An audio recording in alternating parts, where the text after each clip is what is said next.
let's talk about Grant Cardone. He came out and he was on the news and he was talking about a 45% housing market correction that's going to happen, or it is happening. And, he's talking about supply and demand, and he's talking about these things. So we're going to go ahead and listen to what Grant Cardone had to say. And then I'm going to come back and I'm going to ask Chris, and then I'm going to give you my opinion on this. Well, real estate struggles are real. Home buyers and sellers alike feeling a massive struggle to close deals or make money.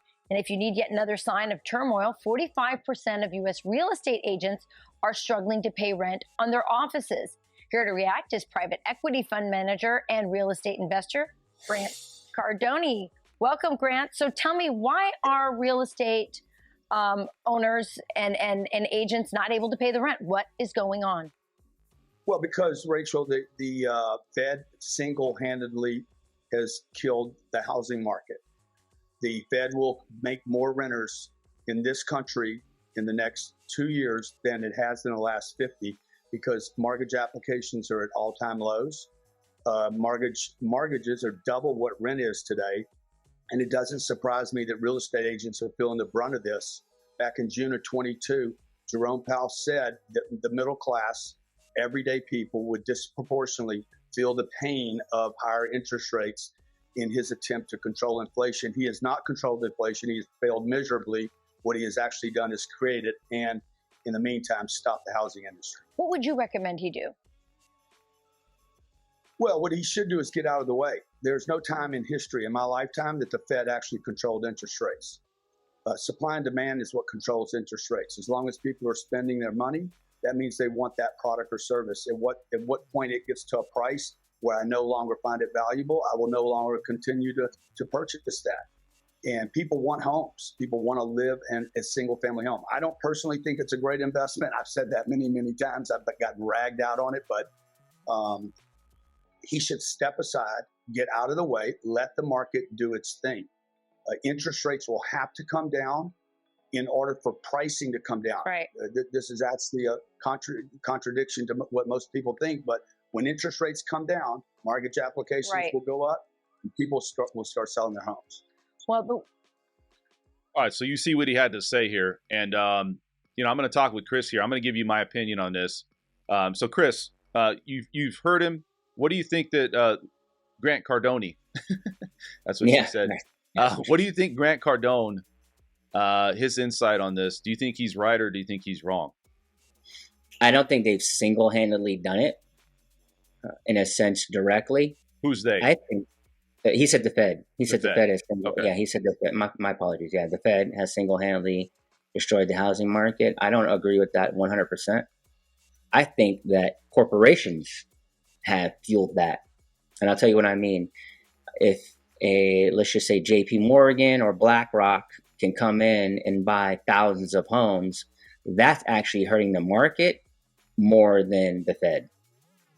Yeah. Because if you allow these corporations to absorb and take thousands and thousands upon houses off the market, then that leaves the actual home buyer who needs to buy a house priced out. That, I feel, is hurting the market more than the Fed. Right. Well, let me say this. So I want to bring this up because when you talk about Grant Cardone and you talk about what his position is on this, I feel, your position on it is you feel that the corporations are the ones responsible for it. But when you hear what he had to say about supply and demand and about getting rates lower and having prices of homes now come down because rates are lower and people will start to sell their homes. Do you agree with that, though? I mean, is that how it works in the housing market? Because you've dabbled into real estate, so what do you think? I don't. Well, no, you know what? I agree with the part about supply and demand. That's what actually creates the market.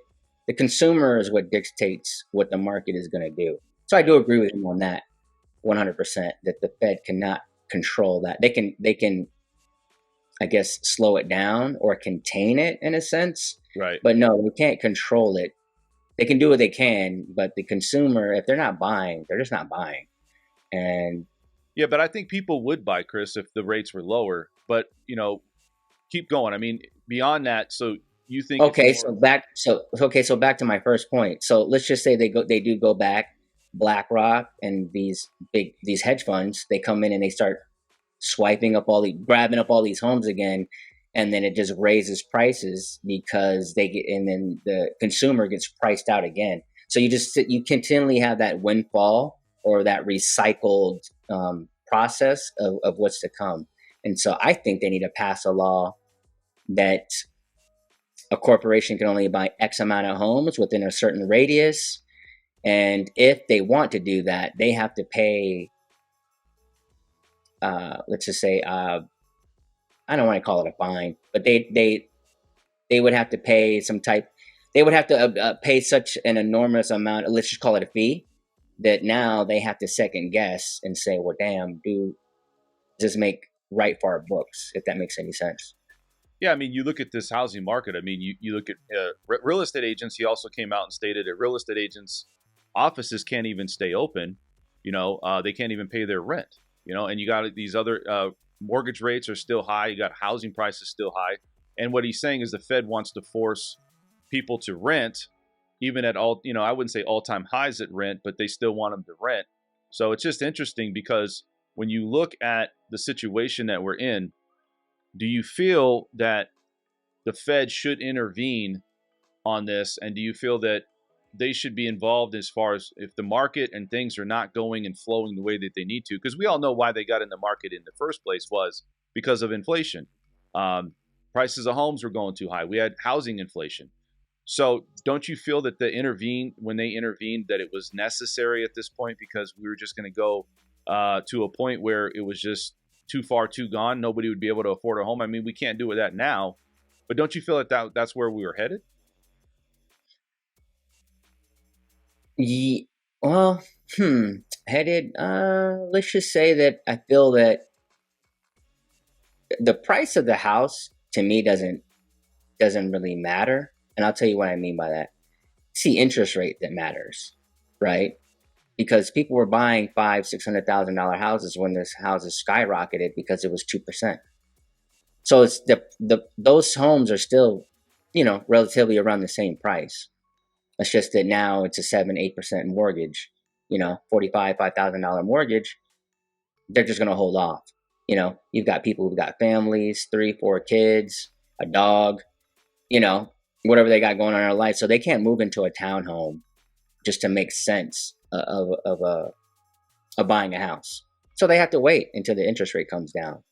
And so do I think interest rates will go down for 2024? I do. Not 2 and 3%. But I think even with the 4.5% or 5% comes back, we will see another, I don't want to call it a boom, but we'll see another strong uptick in home buying.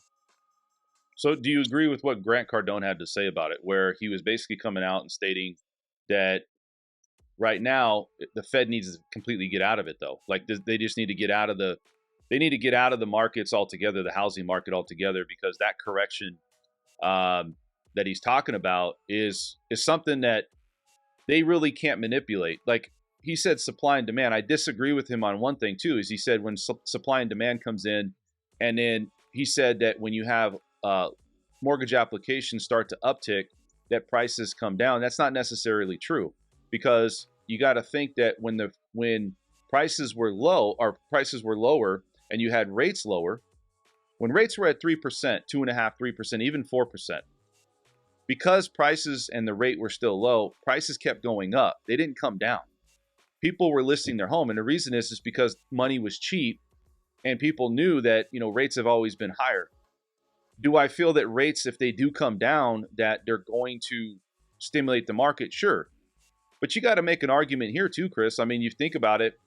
Let's say we kept it at 3% and they didn't intervene, and then now it's at $800,000 is the average median price home in some locations like California, or here the average median price home is now $550,000 because they didn't intervene and things came, prices just kept going up. Yeah, you might have a 3 or 4% rate, but at that price of $500,000-$600,000, because we had housing inflation, wouldn't it be the same thing? Because it really comes down to supply and demand. If the supply is there and it's reasonable based off of, people's affordability, and we'll talk about that and how they can get into something like this. But the affordability to buy a house today, when it's just too much or it's too high, rates have gone up, prices are still they've come down. I mean, I still feel that we're not there. I feel that, you know, the demand is there and the supply is somewhat there, but I feel that with the cost of it, people are just backing out altogether and they're going to still wait, even though we're coming down here in 2024. What do you think?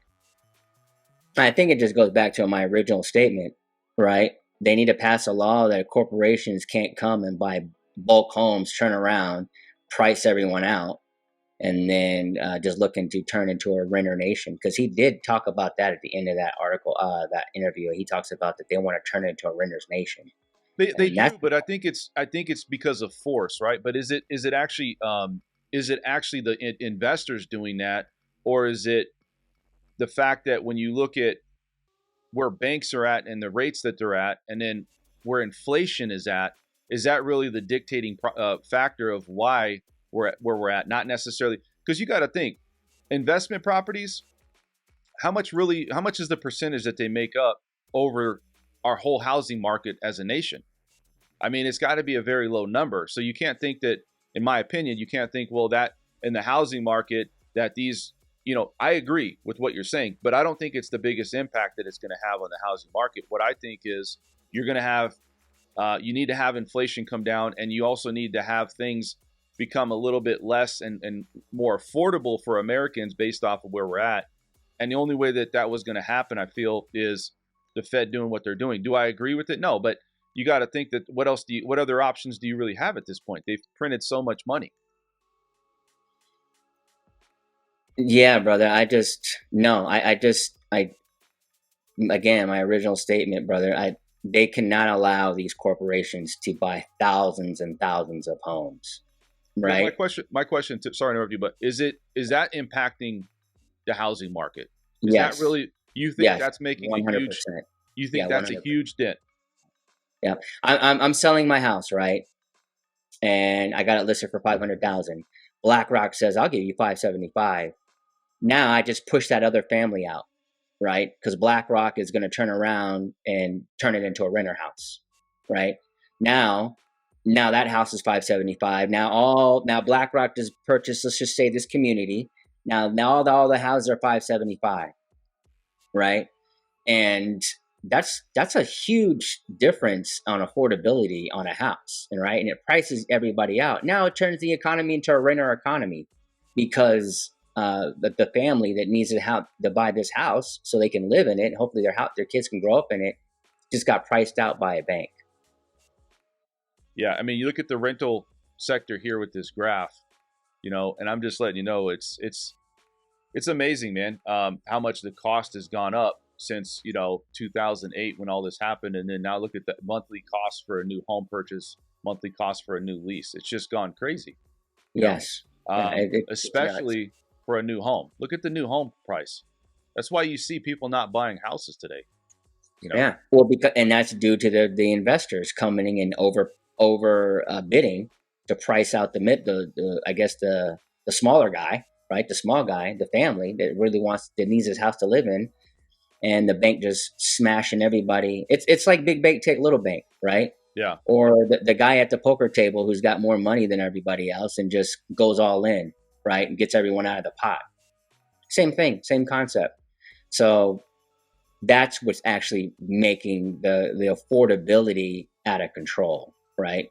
They changed that law. You can't do that. Or out of state buyers who I want to say Canada had a law. I don't like to quote things unless I have sure data, but I want to say there was a law they passed where you had to live there for, like, you just couldn't like come from California and then go buy a house in Canada because it was cheaper.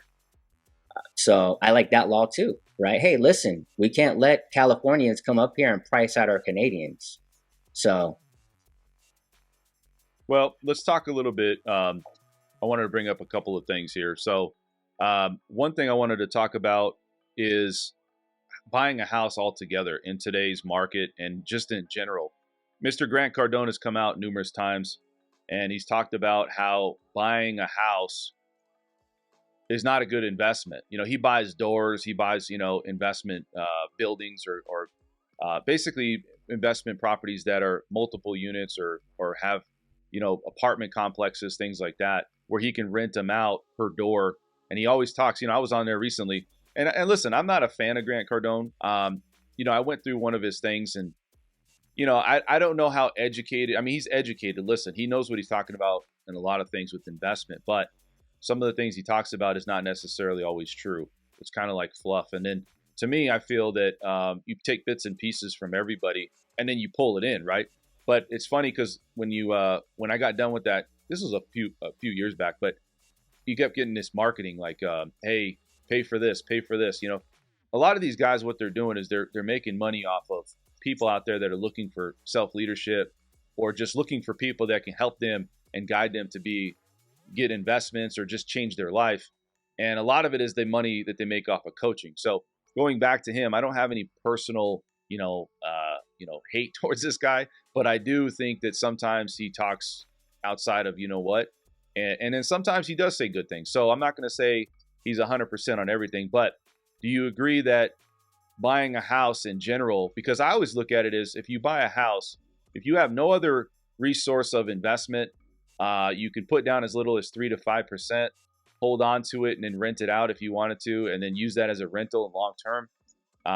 I just feel that that's the only real way, especially in today's world, how it's getting that much harder to get a house, that much harder to invest. Unless you're doing something like crypto or you're doing something where it's a little bit more lucrative, you get that instant or somewhat more of an instant return. Putting your money into a house is usually a long-term wise investment because somebody's always going to need shelter at some point. Yeah, we've seen them fluctuate. What do you think about that? Yeah, I don't agree with that at all. I think that buying a house is a good investment. I'm not going to go. That's real estate. Yeah. Real estate has made more millionaires than any other profession. Buying it, I should say, not realtors. So, no, buying a house is a good investment. Yeah. I mean, look, is it the best investment? No, I don't think it's the best. No, it is the best. That's a different topic. But it is the best in terms of it's the best in terms of surefire, to build wealth. It is the best investment, real estate. 100%. I think too, it's like this. You got to think about who's watching these videos and who's following Grant Cardone and who's following these people. It's middle class to upper middle class trying to get ahead or trying to, you know, somewhat gain some wealth for long-term sustainability, really. And so that's where I feel that misconception comes in, where you feel like, you know, maybe they get altered. Like a lot of these millennials and people, the newer generations, a lot of them don't feel buying a house is important. And I get it, you know, they probably seen their parents go through some things, especially through the crash. But this whole correction, this 45% market correction, do you see this market coming down in 2024 and 2025 for housing? And if so, how much do you think we're coming down? Percentage? I don't forecast pricing coming down, but I do forecast interest rates. So you think pricing is going to stay the same, if not go up? Yeah, because I don't want to say too many because that makes it sound like there's not. How do I want to word this? There's not too many. There's not enough. So there's a lot of people who have that 2 and 3% interest rate. So that solely off that, you're gonna have prices not come down because there won't be an over demand because those people aren't going to sell their houses unless they're moving out of the country, you know, or they're going to sell their house, take the equity, and then go like live in an apartment. I don't know why anyone would do that. Yeah. But you never know. So no, I don't think that prices are going to come down like that. I don't think there's going to be a crash. I think the interest rate will come down a little bit. All right. So listen, as you can see that we both agree that the market is going to sustain itself as far as the housing. It's definitely going to level off, possibly stay where it's at and go up. But I also think that even if rates come down, is that going to really push people back into the market? I think it has to get to a certain level. And then hopefully the supply and demand is healthy, because I think when people start to see, or what they don't understand is when there's a less supply, there's a high demand, that's when prices go up. So if the homes are on the market are equal or balanced enough for both buyers and sellers, I think that's where the healthy market comes in, and that's going to sustain us long term. But for me, I think what's going to happen is, yeah, rates are going to come down a little bit, but I also feel that I don't feel they're going to come down to 5%. I just don't. I think they're going to come down a little bit more. They could start creeping into the high fives, but I just don't think so. Anyways, any last thoughts, Chris? Nah, brother, great topic.